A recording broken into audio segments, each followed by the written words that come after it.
Hello, I'm Natasha Foreman. Welcome to the Breaking Bread with Natasha podcast, where I share daily devotionals from my namesake blog, so you can listen on demand to spiritual messages inspired by God's love, as expressed in the Bible and other religious texts. You can read along at breakingbreadwithnatasha.com or sit back and take in the Word. Either way, I'm blessed to have you break bread with me. Without further delay, let's begin today's message.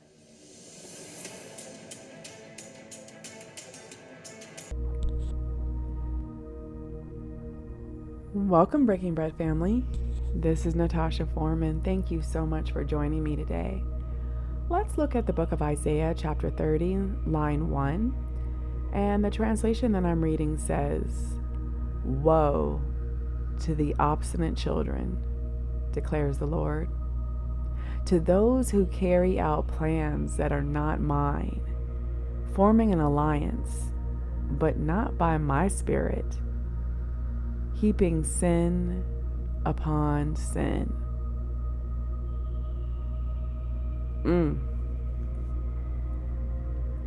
Think of the countless crimes that you heard or read about where the perpetrator declared their actions were done in the name of God or inspired by God. What's the most recent tragedy that you can recall?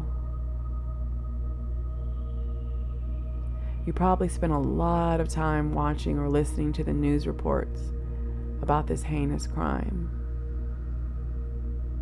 Can you recall the first thing you thought about the next day? Did you ask yourself, was it all a bad nightmare?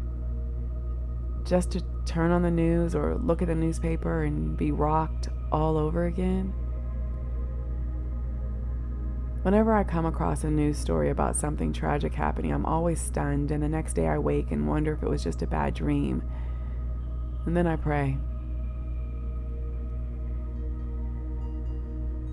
I continue to pray for the minority of religious zealots in all denominations who think they are doing God's work when they intentionally inflict harm on others. Whether it's an act of violence or theft, we must be reminded of Isaiah 30, line 1, and understand that God will rebalance those scales that have been disturbed by obstinate children. I pray for all militaries and governments who try to balance God in their daily walk. It's a heavy weight to carry when you know that you possess the tools that can take life that you didn't bring into the world and have no authority over.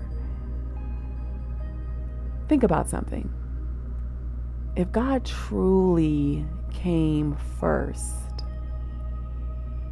our world would be a better place. We do know that this world is clouded by chaos and confusion caused by the enemy, but we also know that the enemy has no power or authority over God. The enemy exists because God allows it. And by putting our trust in God, living the lives we're supposed to live, and untangling ourselves from the web of sin, we can celebrate God's victory over this nonsense. Let's never stop praying, believing, knowing, and seeking. Will you join me in a moment of prayer? Great. Father, forgive us for what we know and still do, and forgive us for what we think we know, yet are ignorant. Forgive those who take the power you have given them and use it to harm others. They are so disconnected from you and broken that all they hear and believe are the lies of the enemy. Father, I pray for those who do harm and claim that they were called by you to do so. I know better. It hurts my heart that they would disrespect and disregard you in that way. Heal the hearts of those they harmed directly and indirectly. Help me to love people even when I don't like them. Help me to forgive as you do. Father, I will never stop believing in you and trusting your way. Help me to serve you better. In Jesus' name, I come to you with a grateful and yearning heart. I love you. And with that, family, I pray that you are blessed, that you see and embrace your blessings, and that you're a blessing to others. I love you all. Take care.